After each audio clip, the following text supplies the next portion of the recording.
The stars that grace the majestic barns of southeastern Pennsylvania have silently witnessed the passage of time. Colorful, complex, and captivating, their presence in the agricultural landscape of the Dutch country is ever present and unmistakable. To the quiet denizens of this region, these celestial images are merely a fact of life, an ordinary expression of the folk, and part of their collective experience for centuries. To the outsider, however, these geometric motifs are perceived to reference that which is decidedly inexplicable and otherworldly. Suspended somewhere in the ill-defined realm lying between myth and the mundane, their history is half-formed, partially ignored, largely exaggerated, and because of this, perpetually shrouded in mystery.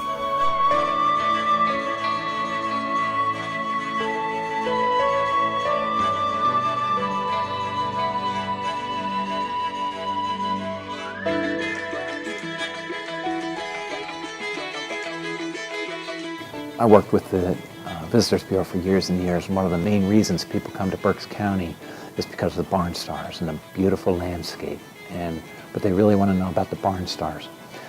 Well, we were losing our barn stars. They were just disappearing from the landscape. People would paint their barns, but they really couldn't afford to repaint the stars, so they'd just paint over them. So one by one, these barns were disappearing. So these bank barns that were so unique to the Pennsylvania Dutch, they are obsolete. They're still used to an extent, but they don't farm cows the way they used to. They don't store their grains and hay the way they used to, and in fact a lot of tractors can't even fit into these barns. So as far as working commercial barns, they are obsolete. What they are very, very good for is tourism, and they are so unique, particularly the ones that have the stars on them, that you're not going to see those anywhere else in this country. And the fact is, people come here from all over the country to see them, and to see the stone houses, and to see the beautiful, beautiful farms that were actually built around the natural landscapes 200 years ago. And I think so long as those are maintained, we're going to have a wonderful tourist industry here. And I think people are starting to recognize how important tourism is to Berks County. And I think there's going to be more and more initiatives like the Barnstar Fund that will help the farmers maintain these properties. The Dutch Hex Store was started in the 1960s. It was a way to preserve this iconic barn star, as well as enhance tourism here in Berks County and northwestern Lehigh County. The organization is still growing strong today. We still repaint. A lot of the funds from this association, they go to the repainting of barn stars in this area, and it still is a popular tourist attraction and is a great way to keep this iconic symbol of the Pennsylvania Dutch culture going. We would go to barns that were visible from different roads, that were still in good shape, and we would approach the farmers and offer to pay varying degrees. 50% was kind of the normal of the expense of the stars. If they pick up 50%, we pay the other 50%. And it's going to keep right on going. It's self-funding. We do get people who donate towards it, but it's partnership between organizations that want to keep the culture here alive and well, and the farmers who still, as they were 150 years ago, very, very proud of their barns and proud of the decorations, and are happy to be able to keep up that tradition.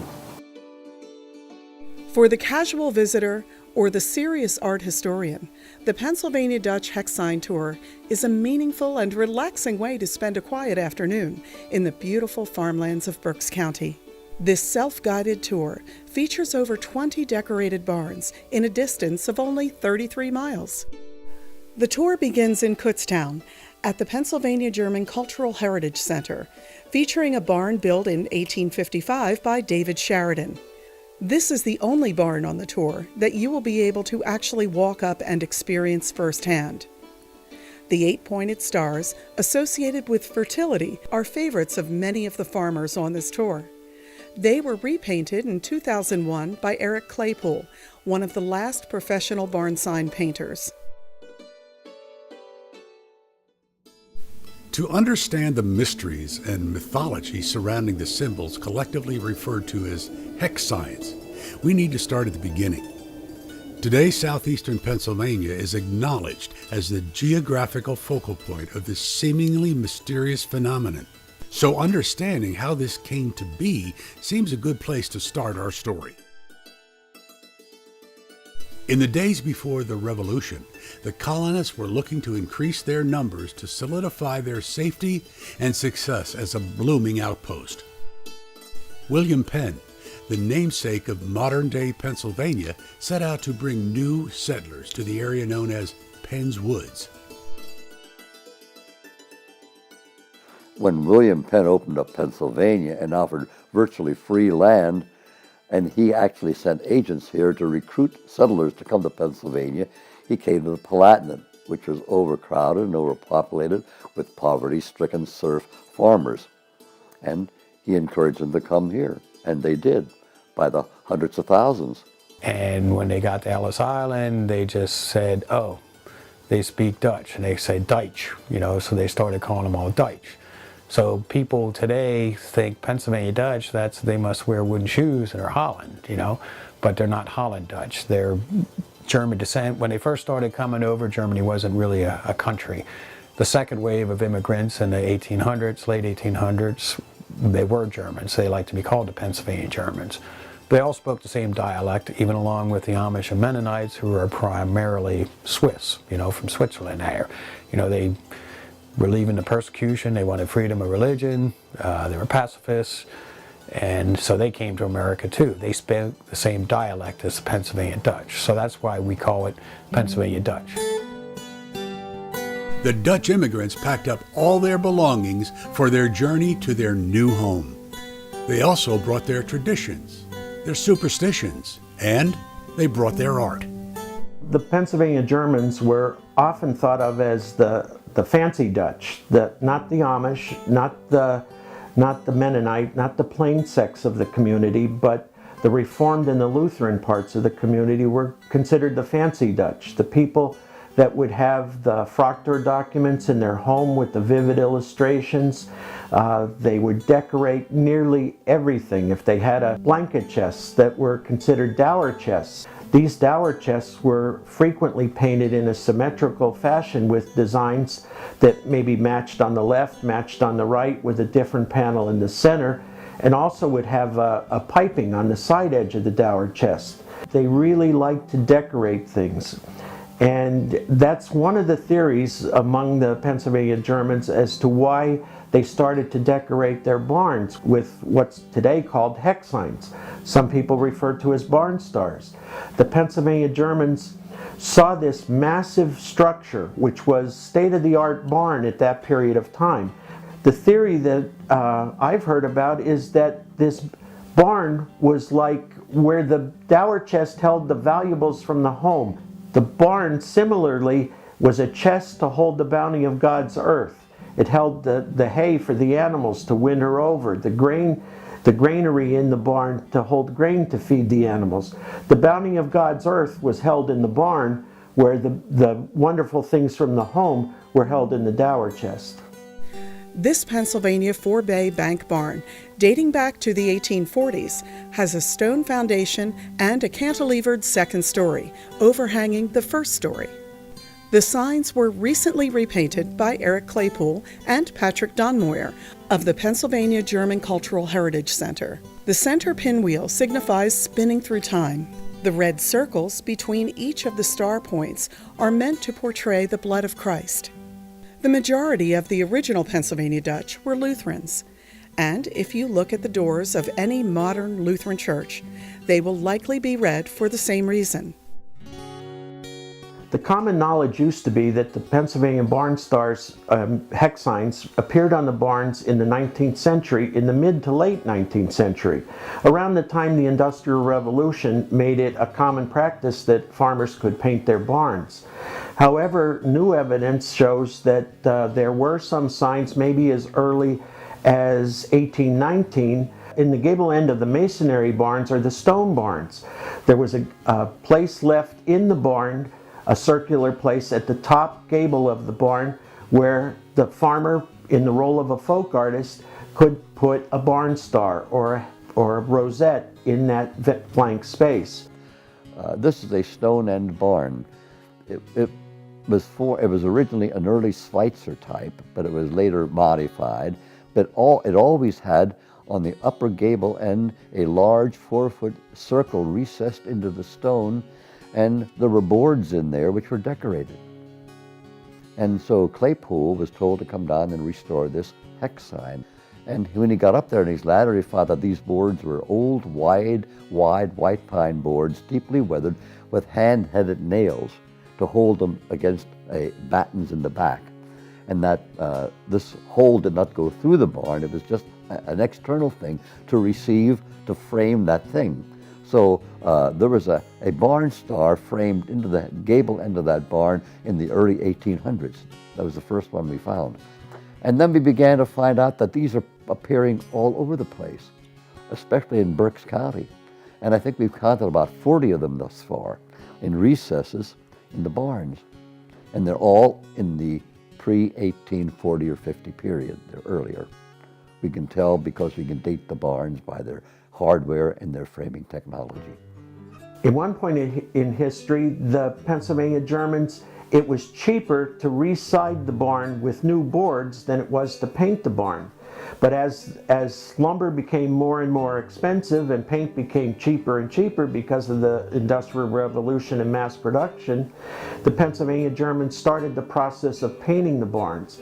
And after that point in time, barns frequently painted red because the availability of red oxide as a pigment in the local area. The barns were frequently painted red and then decorated with the barn stars. After the Civil War, when barns were being built out of frame because it was much less expensive and paint became available, that idea of decoration could be transferred to the front of the forebay, which is visible to everybody, including the farmer himself. He could express his love of decoration and advertise it by putting it in the front of the barns. He had the paint to do it. He had the precedents in terms of the designs, which came from Europe, to the barn stars in the apex of the barn, and now to put them on the front of the barn where people could really appreciate them. Nobody knows who the first farmer was that did this. Nobody knows exactly where, although it was assumed within 20 miles of Kutztown. And nobody knows exactly why, although there are many, many theories. The farmer would have gotten up on the side of the barn using a string as a compass, maybe with a nail on both ends that he could set the center of the rosette and then scribe it with the other nail as he had the string extended. As subsequent farmers took artistic license, I'll call it, with that design, they may have doubled the amount of petals in the design, making it a double rosette. Perhaps they would add a fancy border to it, a scallop border, once again using the compass. Maybe they'd even put hearts inside the blank parts of the rosette. Sometimes there's rosettes in between the rosettes. Each individual farmer could do what they wanted to do. There were no set rules. It was just something that spontaneously came about. As time progressed, the farmer got more and more that he could take care of. His farming became so important to him that he could hire somebody to paint his barn. He'd hire an itinerant barn painting crew that would travel the countryside by horse and wagon, and as far as they could go in a given day, they would paint the barns and paint barn stars as part of the job of painting the barn. Well, with these people doing it all the time as a specialization, you started to see more and more intricacy in the geometric designs. You started to see stars, double stars, faceted stars, more and more intricate designs. This standard Pennsylvania barn, dating back to 1840 to 1860, is one of the more ornate barns, with 4 barn stars of 2 different designs. It is one of the barns repainted by Eric Claypool in 2001 under the Hex Sign Preservation Program. The original designs, indicated by ghost images, were more like the outer 2 8-pointed stars. The half moon above the main door is often referred to as a hexafoos, or witch's door. For the superstitious farmer, this was meant to keep witches away. When the witches would try to fly through the door, they would bang their heads on the hexapus, keeping the barn safe from their spells. The first term, hex sign, was actually, it was penned by Wallace Nutting in his book Pennsylvania Dutch Beautiful. He wrote it in, I think it was 1923 it came out. And supposedly he was talking to a Pennsylvania Dutch farmer, and he asked what the decorations were on the barn. And the farmer said, in all likelihood, sexafus or sexabloom, not really sure, but he used the words sexa something, and that means six-pointed. Well, I think Mr. Nutting probably tried to get him to elaborate some, but the more this man talked in Pennsylvania Dutch, the more confusing it all got, and I think Wallace Nutting used a great deal of artistic license to elaborate what this was. As a matter of fact, he elaborated quite liberally, talking about witches' doors and witches' windows, where if a half symbol of a half a star was over a door, the witch would hit its head in it, or if it tried to go through a window, it would trip over the painting underneath. Well, that was just all nonsense, but I think Mr. Nutting elaborated on that, and so did following writers, and they did it primarily to sell their books and to add that flavor of superstition, of which most rural communities were still fairly superstitious, and the Pennsylvania Dutch had their own unique superstitions. The barn stars were long here before Wallace Nutting ever coined the phrase, and he coined the phrase, possibly doing inside interest in these, and hex signs is a catchy term, and it implies mystical meanings to these symbols, which they may or may not have in the eyes of the people who had them put there or put them there. I mean, most Pennsylvania farmers who were interviewed back 20 or 30 years ago said they had no special curative or special meanings. But we're also superstitious, and especially farmers, and I don't doubt that there was something that they didn't want to talk about publicly that they felt came out of having them there in terms of protection beyond beauty alone. A lot of cultures were superstitious. You know, witches were everywhere, so to speak. You know, everybody was afraid of the witch. Your broom falls over, don't pick it up, you're the witch. You know, all kinds of things. The witch door supposedly was a witch could fly through a door that opens, but a fake door, it would crash and burn. So a lot of these, you know, you saw a lot of them, half of a star above a door or something like that. In my opinion, that fake witch door was to make the barn look symmetrical, but that's only in my opinion. You see a lot, you know, on the four bays of the barns, from the upper part, you could open doors to throw hay down or whatever. So you have 4 or 5 doors across the barn, one's out of the granary. You know, sometimes they just painted fake doors to make it look more symmetrical across the front. So the witch door is always fascinating with the hexapus, but Wallace Nutting took that name, coined the name hex sign. So for, say, 30 years or so, you had this name hex sign, and it wasn't until the 50s when they were basically put on discs and called hex signs again. So you had it. 30 years you had the name, but you didn't officially have it. You know, people called them on the barns hex signs too. Milton Hill called them star designs. The Pennsylvania Dutch called them Stunne and Blume.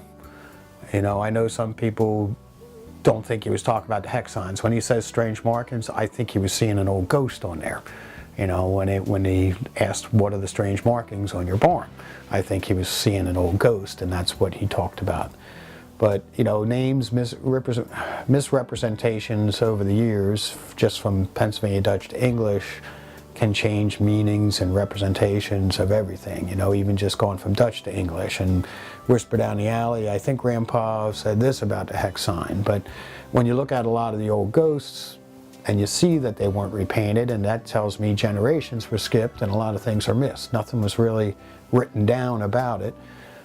So it just adds that mystery and intrigue to the whole hex sign, barn star, you know, Stunne, Blume painting on the barns, turning into the hex signs. This is your common 8-point star. This is what we call a ghost. It's the raised impression of a barn star. It happens by the weathering process over years and years of getting beat by the sun and rain. When I found this, it was in a barn. It was covered with hay, so it basically hasn't seen daylight in 80, 90 years, 100 years. Somewhere along the line, you know, it weathered away 50 years, 60 years. They painted red over the whole thing and then eventually tore this siding off. So it also told me that, you know, 2, 3 generations were skipped where they didn't repaint them. You know, they just left them ghost out, and someone, you know, said, oh, well, what are we going to do with that? And, you know, somewhere in the 1890s, a lot of resurgence of repainting barn stars happened. This one didn't happen. So Milton Hill got in the early 1900s, and he kind of changed some of the designs and made his own, and now we look at them as historic barn stars. But the ghost is real fascinating. The current owners of this farm are relatives of Milton Hill, who originally created this design. He was also the person, when asked about the meanings of the stars, coined the phrase, "They're just for nice," or "just for decoration."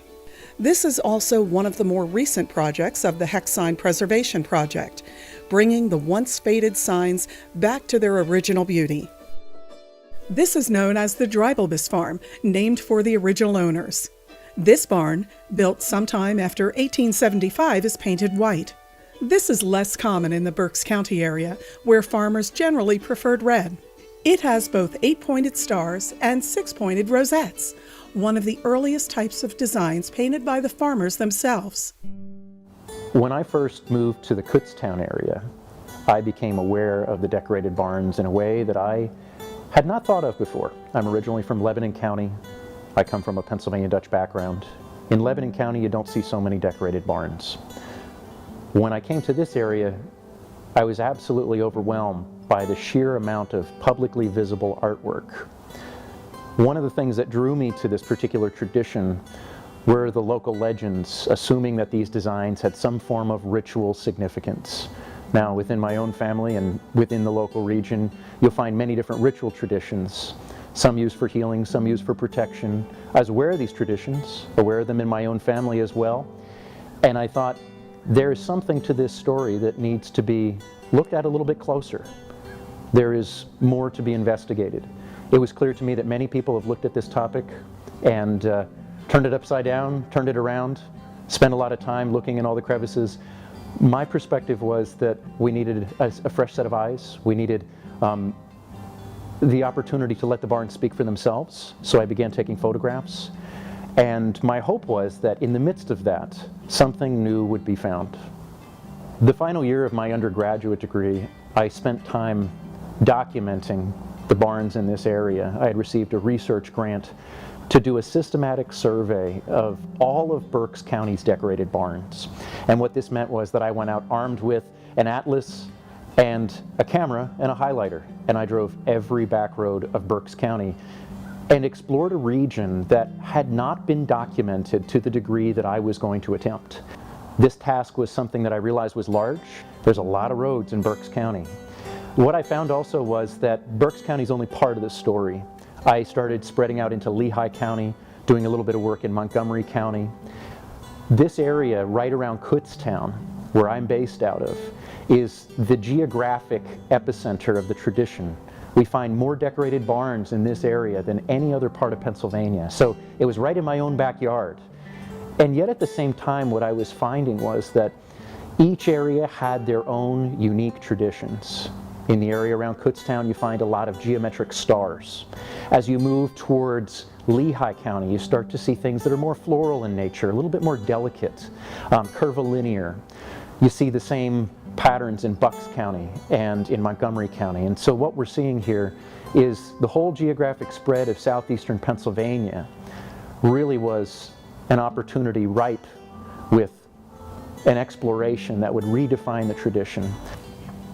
In the process of documenting the local barns, I established a friendship with a local painter by the name of Eric Claypool, who is the foremost painter in the present day. He's painted almost 100 barns over the course of his lifetime. At first, I started talking with Eric to find out about all the barns that he painted in hopes of being able to document them, and also finding out about present jobs that he was working on with the hope of being able to catch him in action. And I took some good photographs of him at every stage of the process. As time went on, I started shadowing him as he was going to these new barns, and eventually he invited me to go up on the ladder myself and try it out.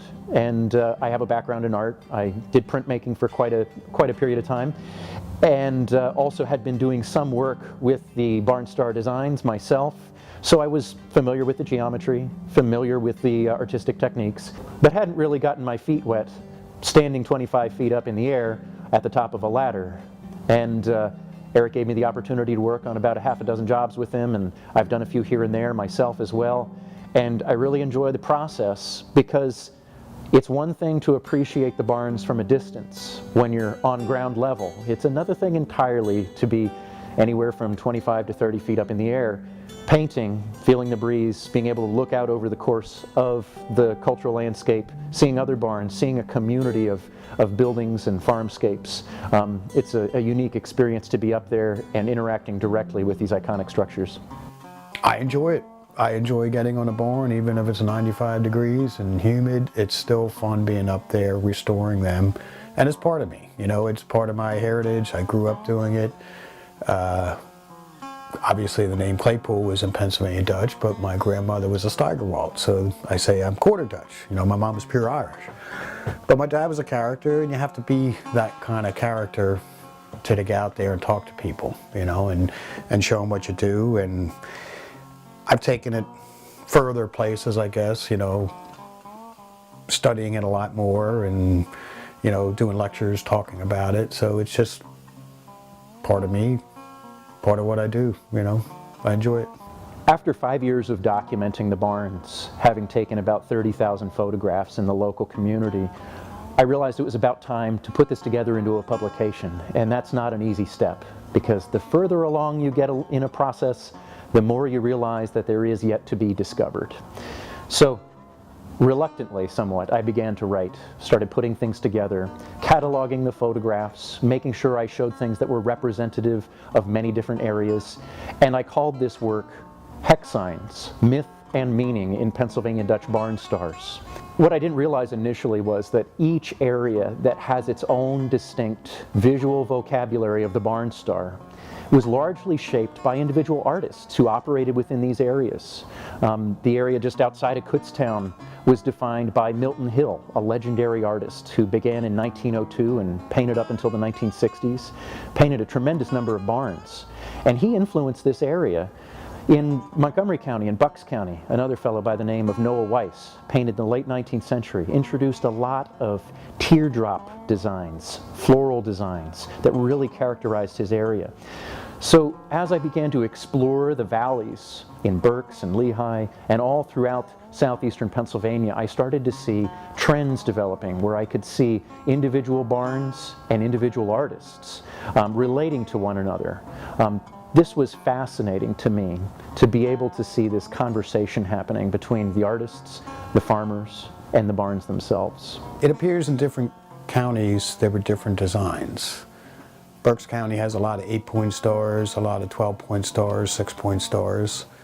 Lehigh County seems to have a lot of 4-point stars and 6-point stars, a lot of sawtooth borders. I noticed I did a few barns in Schuylkill County. They were primarily 5-point stars, didn't have borders on them. So you see different areas, you know, a little differently, I guess. You know, they always say back in the day, the Dutch dialect might have been different from Kutztown to Fleetwood or Kutztown to Macungie. You know, there was 1 or 2 words different. As far as the artists back then, we don't really know who they were unnamed. There was an artist, Perry Ludwig, in the late 1800s who started repainting a lot of stars, or maybe painting his own newer ones. In the Lehigh area, there was a man named Noah Weiss who did a lot of the 4-point ones with the fancy sawtooth borders, a lot of 4-point stars. Milton Hill was around the same time in the early 1900s. So the early ones that you see a lot of ghosted out, we don't know the original artist. You know, we think they were a group that went around, but then obviously there were stars that were different. So We don't really know. Nobody has it written down in any, historical facts of anywhere. A lot of people are interested in the hex signs, and it is a big part of the folk festival. They definitely have done a lot for it. The hex tour took off around the same time the folk festival did, but hex signs are one of their focal points. There's 4 artists there that paint them. They have a lot of decorated ones around the whole fairgrounds. They do a lot of promoting for it. They, in kind of conjunction with the hex tour as well. The Chrisman Farm is a standard Pennsylvania barn with a supported 4-bay extension. These signs are unique as the points are formed with overlapping arcs rather than straight lines, producing a fractal pattern that suggests the geometry of plant growth. This standard Pennsylvania barn has a modified stable wall. There may have been a 4-bay before the doors were added. It is thought that this building was used as part of the ironworks across the street, where iron was poured in the 1800s. The 8-pointed star with hearts and black scalloped border is the recent work of Eric Claypool. There was no evidence on the barn of any previous signs. It's been an awful long journey for me with hex signs. It started in 1972. My parents had a booklet by Jacob Zook that featured the work of Johnny Ott. They showed me that booklet, and my dad said, "Paint us a hex sign." So he bought a set of 2-ounce colors of enamel paint, and I painted the first hex sign for my parents. I didn't want to copy any of the ones I saw, so I tried to stylize from what I saw in the way of the folk art, that it was flat, 2-dimensional, very vivid colors. And I made my own first design, and they liked it, so I made my second design for my sister that she still has, and I made one for my brother's barn. The 2 ounces of color were more than enough to take care of that, and by the time I finished those paints, I found that I really enjoyed doing them. Where for some people they might be very tension-provoking, for me they were very therapeutic. I liked the vivid colors, I liked working in that format. There was something about the symmetry that really appealed to me. Well, I grew up on a farm near Virginville, not too far from Kutztown, and obviously this is where there's quite a few hex signs on barns everywhere, and Kutztown was also with the folk festival. Obviously it was part of the culture. I grew up in the culture, and the experiences I had doing hex signs and hexology. I began to paint and actually sell right away, so it took off right away. Now I'm back in Berks County and exploring my ancestors who are buried very nearby here. So I grew up in a 50% Pennsylvania Dutch household and 50% Welsh. So it was definitely there, but very in subtle ways. My mom did a lot of cooking that was Pennsylvania Dutch. We may have had some Jacob Zooks in our house, but generally I had no experience with the folk art except from when I would go to Lancaster touring and stuff and see some Jacob Zooks. I had no experience with the folk art until later in life, in my 30s. And actually, when I met my husband, Hunter, I was going into his gallery to see his show with a friend of mine, and he had a show up of hex signs, and I was honestly like stunned and like so excited to see them. I had like a very immediate connection with the work, and I wasn't really sure why, because I couldn't like put my finger on it, but then we got to talking, and we discovered, that we were both Pennsylvania Dutch, and he kind of like went into the symbology and things like that.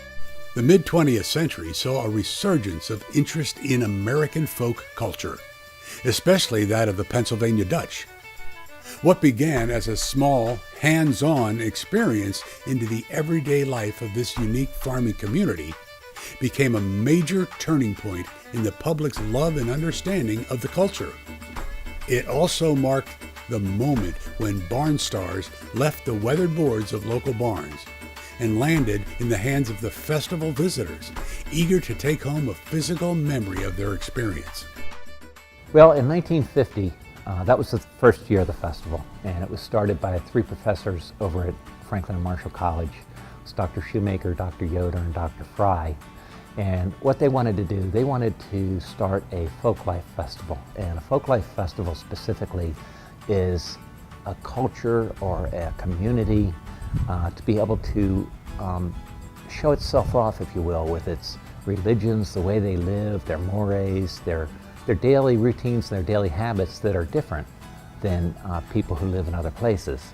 So the 3 professors, Dr. Shoemaker in particular, he really wanted to focus on the Pennsylvania Dutch because that's what we had here, and he felt that it was so unique and so original that a folklife festival on the Pennsylvania Dutch would be a hit and be a big draw. And mostly they wanted to educate the people. They were educators. And so their philosophy right from the start was education and entertainment. And it worked. The first festival in 1950, they had 7 tents they set up. They had farming going on out in the fields around the grounds. They had people cooking the traditional foods, and they also had 12 traditional craftsmen they got here. And a wheelwright, they had a folklife artist painting, they had a cooper here, and just different really traditional craftsmen who are still working in this area. You know, the folk festival started out to have people come and walk around and see what you do. The Pennsylvania Dutch were like, why does anybody want to watch me work? Well, you have a unique craft, and people would want to see how your chair is made. People would want to see how you make pottery. We want to get together. You know, people don't have to sit there in a lecture room and wait an hour until you're done talking. If they don't like what they're looking at, they can walk on to the next one. In the 1950s, they had invited an artist by the name of Milton Hill to do the very same thing that we're presently doing at the Folk Festival, painting stars at the festival. They set up the false side of a barn for Milton to go up and paint. He went up there and he painted and he demonstrated, but he didn't have anything to sell. He was a barn painter, and that was his occupation. So tourists from all over the United States would ask him, where can I buy some of your work? I'm excited by what I see. And he would say, well, I can come paint your barn. But truth be told, many of the people who were coming from the Midwest, from the West Coast, from the South, they were not going to be able to get any of Milton's work because he was not going to travel to go paint their barn. So instead, the idea was, and this was the idea of the founding director, Alfred Shoemaker, for Milton to cut out discs made out of masonite or out of plywood and paint his designs on those and then sell them to tourists. And believe it or not, he spent more time working on these modular wooden discs the first year that he was there than he did up on the ladder doing his demonstrations because they were so popular.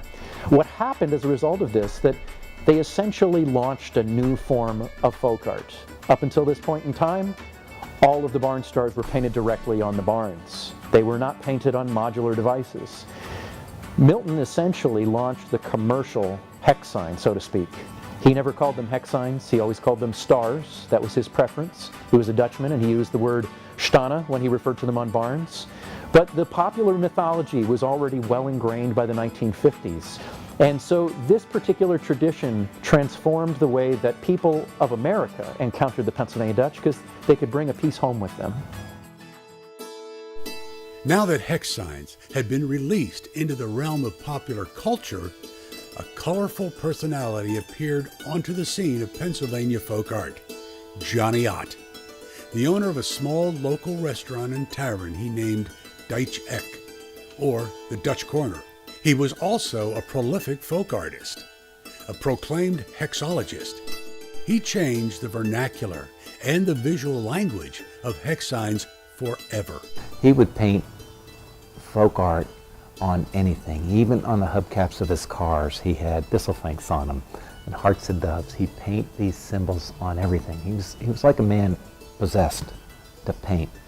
And if you go up to the Dutch Eck today, you go into the restaurant, and here all over the walls and the ceilings are all these beautiful folk art symbols, Pennsylvania Dutch folk art symbols, and Johnny Ott painted them. He saw a blank wall and saw a canvas, and he painted them. And I do believe those walls, if they can never get them down, will someday be in a museum. They should be. Johnny Ott, perhaps more than anybody, popularized the idea of bringing more fanciful designs, more flora, more fauna to the art of barn stars. Johnny Ott would take the 6-lobed rosette and replace the lobes of the rosette with tulips or oak leaves or maple leaves and make a sign design that way. Now, he was one of the most popularized painters of the 50s and 60s, was known all across America because of the fact that he painted his designs in a manner that was unlike anything that had been seen thus far.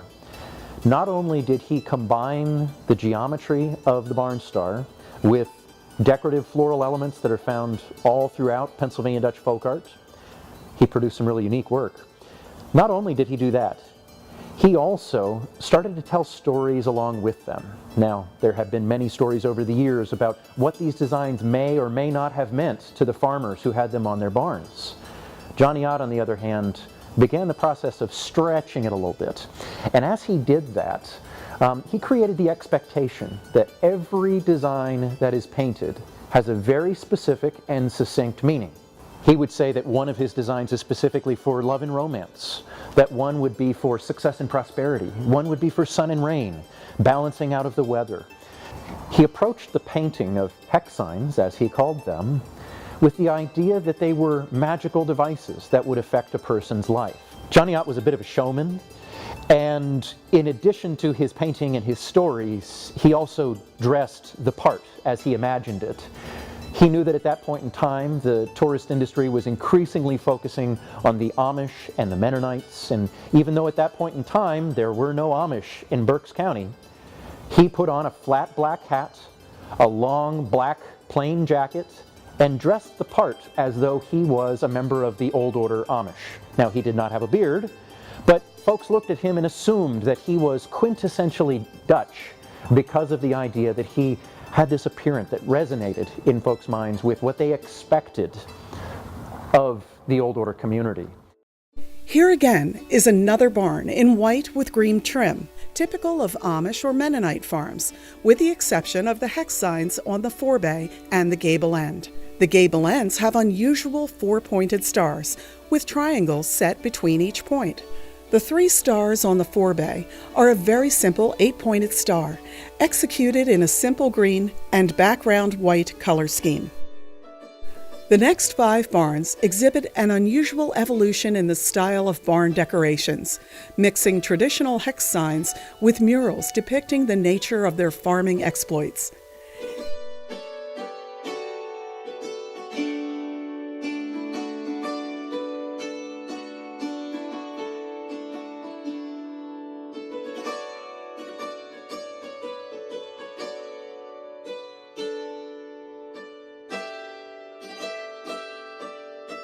It was thought that Milton Hill's children were responsible for the original designs of the murals here on Virginville Road, dating originally to the 1940s.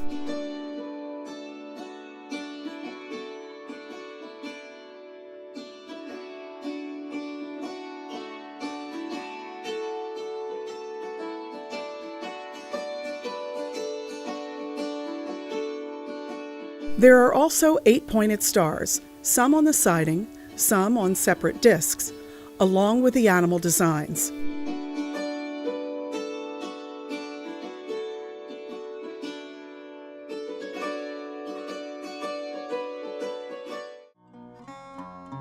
Another memorable personality in the cast of characters known as hex sign artists was Johnny Claypool.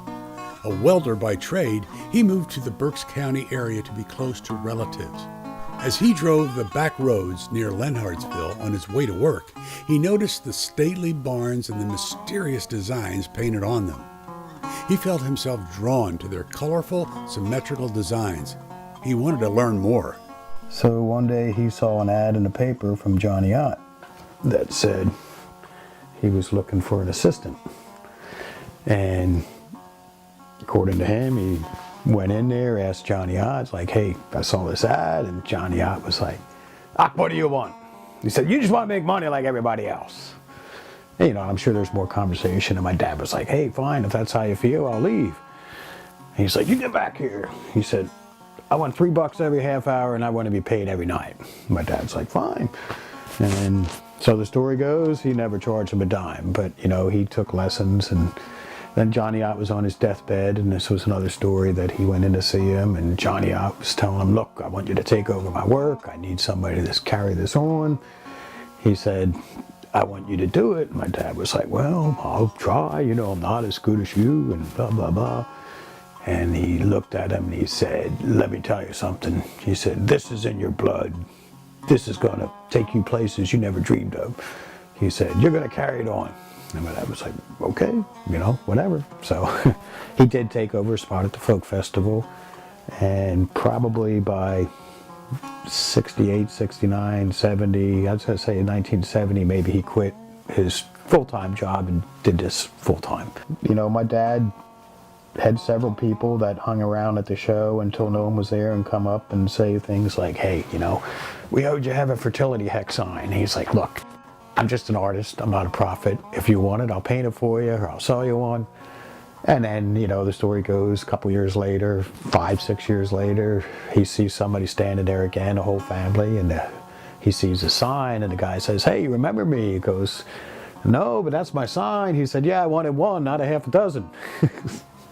In the early 80s, I remember doing a show, and I sold one of my first ones. I was like, wow, awesome, you know, but then I started helping doing the folk festival every year. I'd take off work, and so 20 years ago, I took over the business and gave him all the orders. I painted all the barns. He died in 2004, so I pretty much had everything at that point, you know, of what he wanted me to carry on with. So made him proud, hope to, anyhow, you know. Johnny Claypool and Johnny Ott, who worked in Lenhartsville, were making decorations to sell to tourists as they came through the area. And Zook, a man from Lancaster, teamed up with Johnny Ott in the production of these. But Zook's production location was in Lancaster. So the signs that he silk screened and turned out for the public oftentimes had Zook, Lancaster, PA. And people began to associate Zook and Lancaster with the Amish, who also dominate the landscape of Lancaster, and they put them together, and they wrongly assumed that the Amish were the people who used these decorations externally and visually. Mr. Zook, probably more than anybody, really spread the idea, spread the knowledge, or spread the understanding of hex signs all over the United States with his signs that were made for tourism, and even in international destinations. A friend told me once they got off the plane in Munich, Germany, and found his hex signs in the gift shop there. So, I mean, he, through the silkscreen industry and the reproduction or mass production of the signs, it spread that culture way past Berks County, way past Lehigh, Montgomery counties, where normally you would find the hex signs or the barn stars. People think that Jacob Zook was an artist, and I mean, he was a great businessman, but he owned the business of making a silkscreen. So he was a great businessman, but people go, oh, I got a Jake Zook, and that's like, well, it's just a name that was put on there, and it is an Amish sounding name. The Amish and the Mennonites basically have white barns that have nothing to do with the fancy colored hex signs. I think with the marketing, the hex tour going on in Lancaster County, there was a lot of Amish out there. And Lancaster County became a tourism area where they made a lot of silk screens. So every year I would have people coming, oh, these are the Amish Dutch hex signs, Amish Dutch hex signs. And I'm like, no, Amish have nothing to do with them. They came from the same Palatinate area. They were different, you know, a little more conservative. The 30-year war happened. Everybody was coming over here. And they basically have nothing to do with the hex signs. And I'm like, why does everybody keep saying Amish Dutch? And of course you look on eBay and everything says Amish Dutch hex sign, Amish Dutch, and they're all silk screens that they're selling. So it's kind of, to me, it's like going to Weiss's and buying Amish macaroni salad. It wasn't made by the Amish, it's just a name that was stuck to them, so to speak. You know, a lot of people are interested in the hex signs, and it is a big part of the folk festival. They definitely have done a lot for it. The hex tour took off around the same time the folk festival did, but you know, hex signs are one of their focal points. You know, there's 4 artists there that paint them. They have a lot of decorated ones around the whole fairgrounds. They do a lot of promoting for it. They, in kind of conjunction with the hex tour as well. The Kutztown Folk Festival, barn stars, hex signs, the Pennsylvania Dutch culture, they've been synonymous since the 1950s. The public's interest has always been high, and if anything, I think we've almost come full circle again. Now so more than ever. Our exhibits and the presentation with the barn stars and the hex signs, we've actually grown in the last couple of years here at the Folk Festival. So it's still iconic and it's still really important, and our visitors still really enjoy it. A few years ago, I was asked to bring barn stars to the Kutztown Folk Festival, which is an interesting story in and of itself, because the tradition fundamentally changed as it encountered this new audience of people coming to see the folk life of the Pennsylvania Dutch in the 1950s. I was asked to put together a display that would show the process of painting barns. Now, there is no barn at the Folk Festival, so we had to erect a large prop that looked somewhat like a barn, somewhat like an agricultural structure, and every day we get up and we paint. There are 4 sides to the structure. I work with my friend Claypool, another friend Andrew Shirk. We go up there and we paint. We show the process from start to finish, and every day we work on different patterns that are representative of the area. This one took off. You know, you get a lot of people watching that process, and I'm near that stand, so I can leave my stand and go over there, get up on a ladder. And at the end of the week, when you know, my friend Andy Shirk helped on them, so I have 3 signatures on the signs, and they auction them off, and you know, it goes to the Folk Festival fund, basically. And so I really enjoy that. I think that was a good idea to do. Sitting high on a hill you can see from a distance is the Libby Farm. The unusually large hex signs and picturesque location has made it a favorite subject of several publications over the years. The Robertson family collaborated with Eric Claypool in decorating their barn with more modern designs. Painted in 1995, the 3 6-pointed rosettes were designed by the owner's wife. The tulips are associated with faith, hope, and charity. The scalloped borders are associated with smooth sailing through life. The 12-point starburst with hearts and scallop border are also the work of the owner, painted on separate discs and attached to the gable ends. I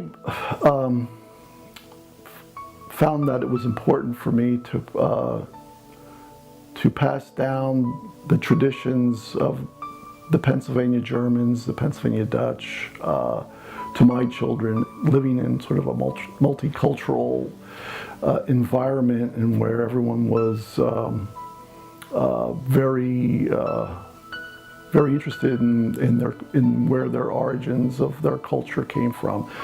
And then I met my wife, Rachel. I think she was also searching at that time for her tradition, her culture that sometimes gets overlooked. I had been doing art for about 15 years when I met Hunter, and it was beautiful, and I felt like I was talented, but there wasn't a real connection to it personally for me, even though I was doing like personal narrative work, but it didn't feel like a connection. And when I started doing folk art, I felt like an extra level of connectedness to my work. So it felt like I was not only making work for myself, but making work for my ancestors, and also making work for folk that are contemporary Pennsylvania Dutch people.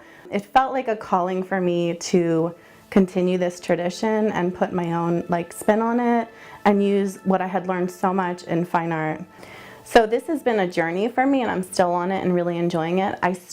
My entryway was hex signs, because after I met Hunter, he had taught me how to do hex signs, creating hex signs, and I sort of took that journey, and that led me to trying to figure out where the motifs come from and that research, and then that led me down the rabbit hole of Proctor, which I absolutely fell in love with. I love its primitive nature, it's very gestural, and there's some very strange and weird motifs that it spoke to me. So now I'm coming back around to the hex signs, because I feel like I have a new visual language and vocabulary in my suitcase that I can use in the hex signs that maybe aren't being used as much with the contemporary hex sign painters. I know Ivan Hoyt does a lot with fractal motifs, and a lot of the geometric hex signs are based on fractal motifs, but I think there's some room in there for some really interesting play between the hex signs and the fractal work. So I was an art teacher for a while, and that's inherently in me to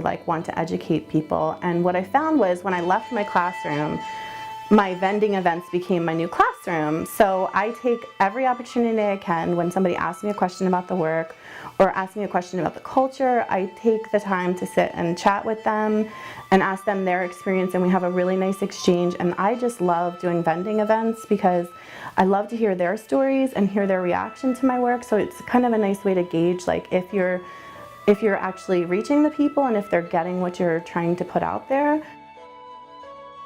You know, you wonder what their scaffold arrangement or ladder was building the barns. You think of all the work, the handwork of how they're putting the barns up, and then to have them decorated like that. And, you know, they were the biggest structures of the time other than churches, you know, so you saw a lot of real good craftsmanship, sturdy, you know, they withstood everything for, you know, a couple hundred years. So to have them decorated, you know, you're often wondering, you know, how long did it take to build the stone wall here? What's the scaffold arrangement? You know, you look for dates in barns. We find interior art where they just practice in, where they just scribing two-prong pitchforks make the 6-point rosette you were talking about.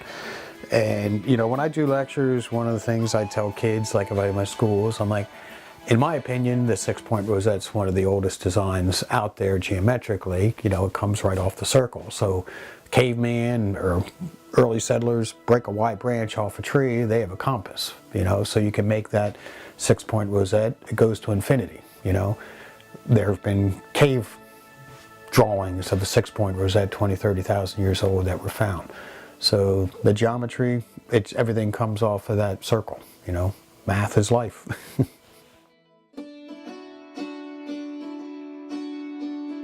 The Ida Bond Shane Farm, built in 1858, carries the name of the original owner as well as the more recent one. This is one of the largest and most decorated barns on the tour, with a total of 5 interior bays and 8 stable doors on the lower level. The 4 12-pointed stars were repainted in 1974 by Johnny Claypool and his 13-year-old son, Eric. These signs have lasted over 40 years with the lead-based paint used at the time. Modern signs without lead generally only last about 10 years. The Hawk Valley Farm is likely the work of the same builder of the Ida Bond building, with almost exactly the same dimensions and style. It is also an example of the hex sign preservation project, which brought it back from the brink of destruction to its original beauty. This is known as the Sunday Farm, quite possibly one of the most beautiful farms on the tour. Built in the mid-19th century of slate from a nearby quarry, it has been maintained in immaculate condition. The 3 large hill stars were originally painted by Milton Hill in the 1940s. They have been repainted over the years both by Johnny and Eric Claypool. It's very important to think about what our main goal is as folk artists and especially as hex sign painters. Do we want to preserve this way of making a hex sign and keep it very sacred? But then you have to think about where is it going to go from there. So in my opinion, I believe that hex sign painting has evolved and is evolving. Even the materials have changed a lot. And I'm of the perspective that as an artist, as a folk artist, I want to continue to see it evolve and change into something new, because folk art should stay with where the folk are, and I'm concerned about sharing it with the people that are alive now, and I think they want something very different than what people may have wanted on their barns and what their reasoning was for having the hex signs on their barns than the people that come to the Folk Fest and want to learn more about it. I feel like our contemporary folk that are interested in hex signs really want to connect to their culture in a very different way than why the farmer wanted to paint it on his barn. And I think that's super important to keep in mind when you're creating this work, or even thinking about how you're going to present it. So a lot of people are quite concerned about our language dying out, and I am absolutely, definitely concerned as well. My grandmother speaks it But I feel, in my opinion, of the evolution of our culture, that the visual arts and the folk art are more important to worry about preserving and sharing, because I think no matter what changes and happens in our culture as a country, visual art and folk art is a universal language, and to me it just seems like the most natural resource to put a lot of effort into preserving and sharing and helping it to evolve so that other people can reach it as well and be taught and share in this wonderful tradition that we have.